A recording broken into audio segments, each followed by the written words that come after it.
Chapter 2. She was running, and she had been running, all her life. Everything was falling apart. Her apartment fee had been due for the last 6 months, and the landlord wasn't heeding her pleas.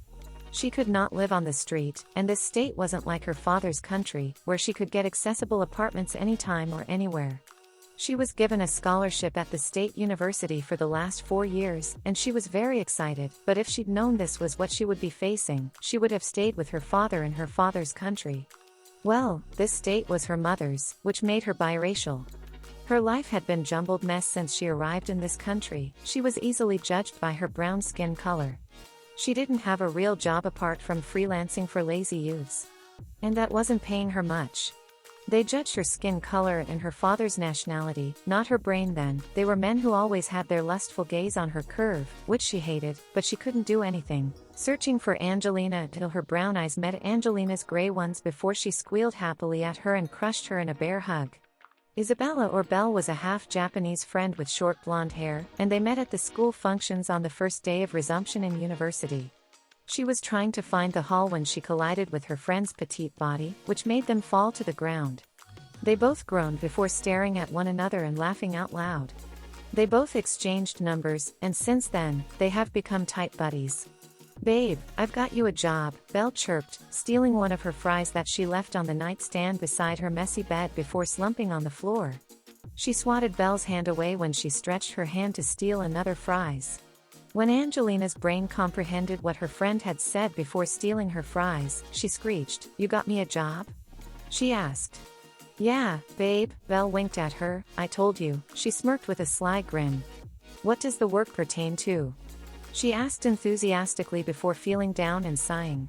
"What happened to sugar? Aren't you happy?" "But," Belle frantically asked, and she interrupted her. "Nothing," she replied dismissively. "The uniform code?" "Just put on pants and a shirt," Belle answered, crawling towards Angelina's bag, unzipping it as she started to rampage through it. She was taking out a dress, looking at it before throwing it away to take another one. "I'm not putting on pants," Angelina tutted. "My curves are going to be visible, and I don't want unwanted attention to myself," she added downcasted. Belle pinched the bridge of her nose. "Now, let's change, babe," she squealed, picking the outfit Angelina wore on last year's Thanksgiving, checking it only to dump it down. Most of Angelina's dresses were second-hand graded, and she didn't have the money to buy new dresses. Every last Monday of the month, she went to the mall to purchase a dress. Well, Belle always made her shop with her and bought her some lasting dresses which she rarely wore except for important occasions. "I hope it's not a stripping job you got me because I'm not interested," Angelina voiced her opinion. After all, she knew her best friend. It could be a strip club that got her a job, and she had been bugging her to apply for one, but Angelina, being Angelina, was not comfortable and confident about showing her body. "Oh," Belle's mouth was agape, pouting her lips, "you are supposed to trust me on this." She scrunched her nose. "If it were a club I'm talking about, I would have just kidnapped you to Victoria's Secret Palace for that dirty, naughty and smutty lingerie." She wiggled her brows bashfully before facing what she was doing. "I think you should wear this," she heard Bella's voice, holding a cocktail gown before she threw it away.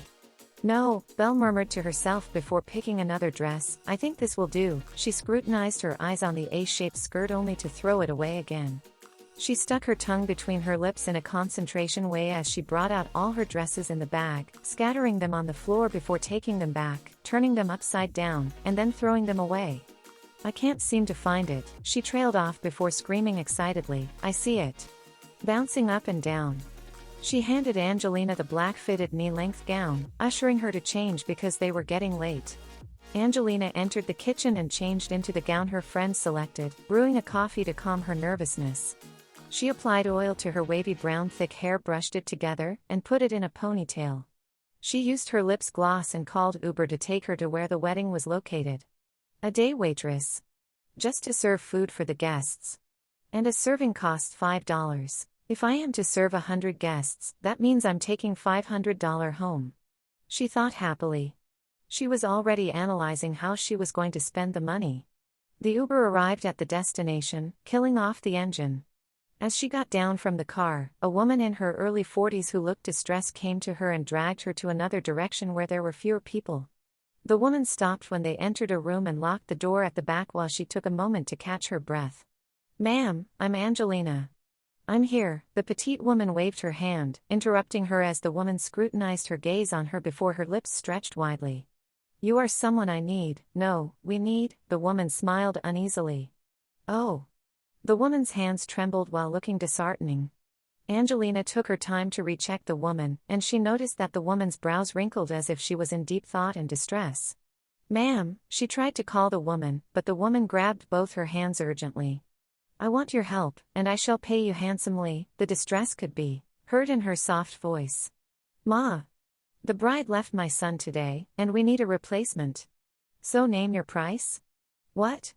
Angelina asked, feeling annoyed. What did the woman take her for? She thought. $5 million? She asked while Angelina's jaw nearly dropped on the floor. Her body was immobilized because her brain couldn't comprehend what was happening. $10 million? $20 million? Ma'am.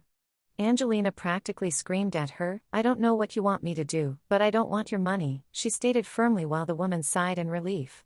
The woman touched her chubby cheeks lovingly, like I've known you aren't like her, the woman mumbled.